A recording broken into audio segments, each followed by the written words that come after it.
I'm thankful to be able to feature my own dad on this program. My dad taught me everything I know about being a man. And even when I became a man of legal age and was able to go out here on my own, he still helped me, still gave me great advice. He never stopped being a parent. And my dad has somewhat of a tough story, but I'm glad that he was able to come on the program to tell his story, because I think it will help a lot of young people as well as a lot of older men. So I'm happy to have my dad on Black Dad today.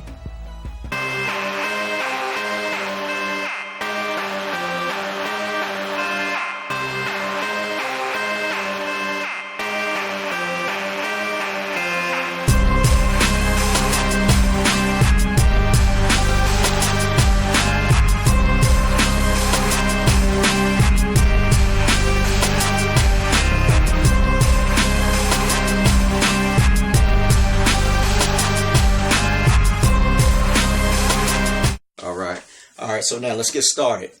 What effect did your father, my grandfather, what effect did he have on your life? My father,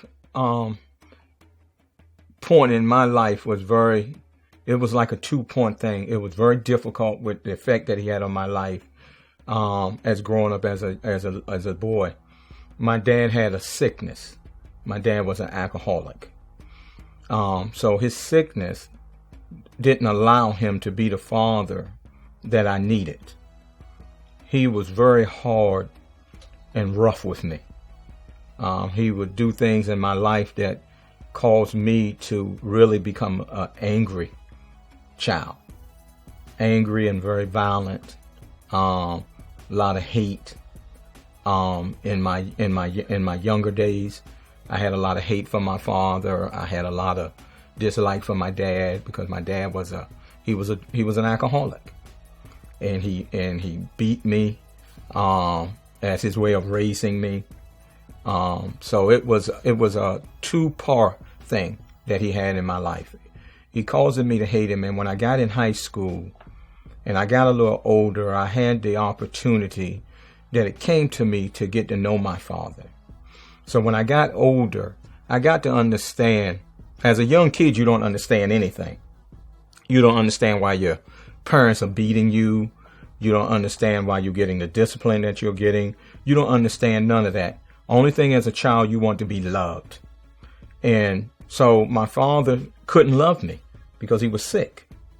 And the alcohol caused him. I knew he loved me, but he just couldn't show me that he loved me in the way that I thought that I needed to be loved. But when I got older, and I got time to spend some time with him, to go down and see him. He lived in D.C.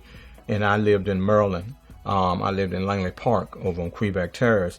And I had an opportunity to go and skip school. And I would skip school and I would go down and spend time with him. And as going down and spending time with him made me to realize that my dad was sick. Alcohol caused him. He was a good man, but he was sick. So he couldn't love me. He couldn't give me the love that I wanted as a son, and that a father is supposed to give to a son. So it was like a 2-part. But when I found out that he was sick, and he loved me, but he didn't know how to show me, it made me to understand that he was a good man. And in turn, the effect he had on my life, that when I had you, I wanted to be the father that he wasn't to me in your life. So that's the effect, a 2-part effect that my dad did for me. Some kids that have a bad dad grow up to be bad fathers. But I hated the way my dad was so much that I reversed it.